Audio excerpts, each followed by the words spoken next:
Welcome back to 31 Monsters in 31 Days. Let's see who we're making today.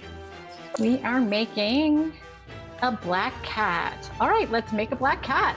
While we're sketching out the plan and making the basic blob shape that all the monsters in this series are built off of, I'm going to give you a bit of background on black cats and their link to Halloween. People have believed cats have magical powers long before Halloween existed.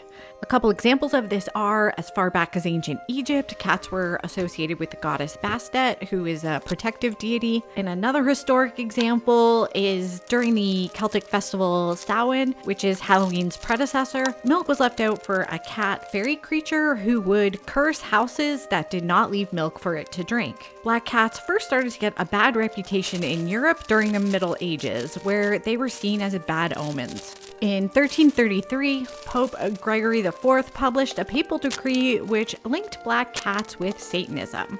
In 1484, Pope Innocent VII declared that cats are the devil's favorite animal and an idol of all witches.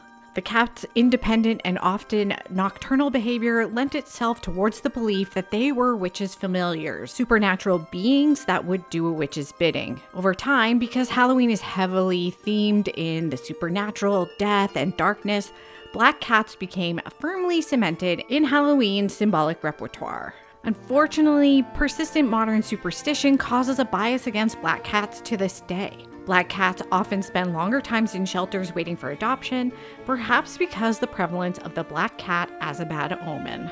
Because of this, we're not making a cute black cat today. I want to make ours a little bit creepy. Here's the dry blob. It's got 4 layers of paper mache on it. This is a nice firm base to start with. My next step is to make our cat's teeth and eyeballs because I'll need these to dry before I can add them to her face. I'm sculpting these bits with DOS air dry clay. This clay has a lot of fiber and I really recommend it for a project like this. I'll leave a link for this clay and my other supplies in the video description. So I'm sculpting 2 little button eyes and a whole bunch of teeth. When I'm making teeth, I usually do a few extra just in case. I probably won't use all of these. Here are the clay bits all dried. I'm going to give them a light sanding with these nail files I like. They'll be in the supply list in the description. Don't forget to protect your lungs while sanding. When all the bits are smooth, I'm giving everything a couple coats of white paint.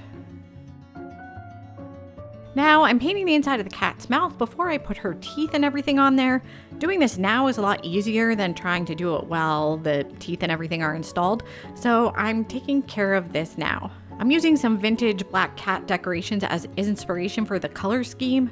I really love this one by CTKR Studio on Redbubble. The link is in the description. Now I'm installing the cat's teeth. First, I'm wrapping a bit of colored paper around each tooth to make the gums. Using colored paper is really helpful here, so I don't have to try to paint around all the little teeth later. A good tip is to scrunch and unscrunch the paper a few times to soften it up before you try to work with it.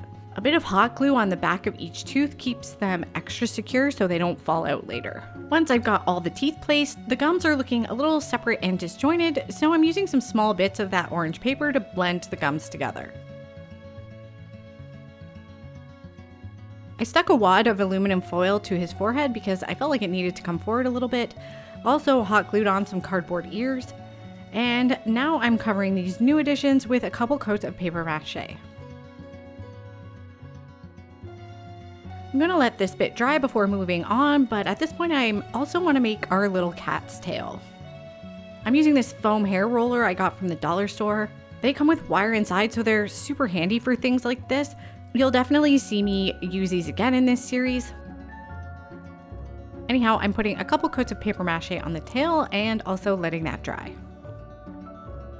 So I need to make lips for this little guy. So to save me from having to try to reach and like paint inside his mouth and everything, I'm gonna use this black fabric to make his lips. So let me show you how I do that. So I'm cutting the fabric into some appropriately sized strips. From here, I'm basically just treating the fabric like paper.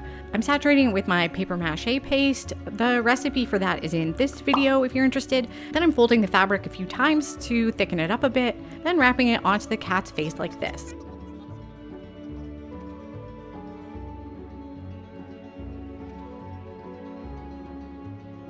For the bottom lip, I want it to be a little bit thicker, so I'm twisting up a scrap of paper towel and folding it inside the fabric like a little taco. Then I'll use some of my brown paper to smooth over the edges of the fabric. Now I'm going to stick on the tail. I'm just trimming off a little bit, then hot gluing and taping it to his butt. I'll cover that joint with paper mache too. I also sculpted the cat's nose at this point. I'm really sorry, I don't know where the footage of that went, or even if I remembered to hit record when I did. I had tried carving the cat a nose out of a bit of this foam floor mat, and that didn't work out, so I was frustrated, and it was pretty late at night at that point, so I fully just could have forgotten to film it. I'm really sorry about that, but here's how the nose and lips and everything looks when it has all dried. I decided here that I actually wanted my cat to have yellow eyeballs, so I painted over the white I had done previously. Then I hot glued the eyes to the face.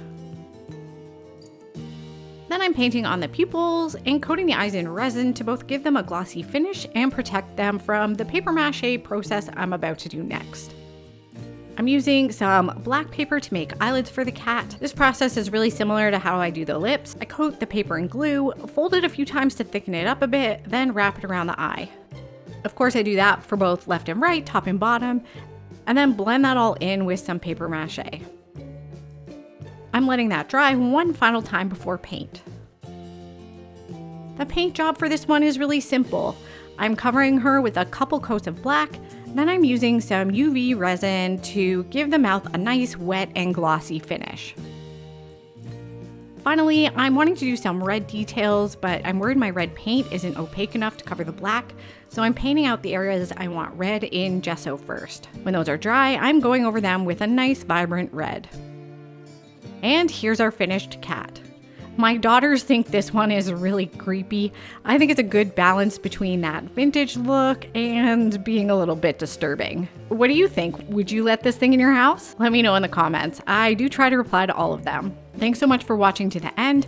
If you could hit the like button or even comment a random emoji, I'd so appreciate it. Since I'm a smaller channel, anytime you interact, it really helps me out because it tells YouTube this video is worth watching. Also, feel free to try out that new hype feature. It would make my freaking day if you hyped up my video. Make sure you're subscribed so you don't miss tomorrow's video. If you want to see it early, it's already up on my Patreon. And thanks again so much for watching. I'll see you tomorrow.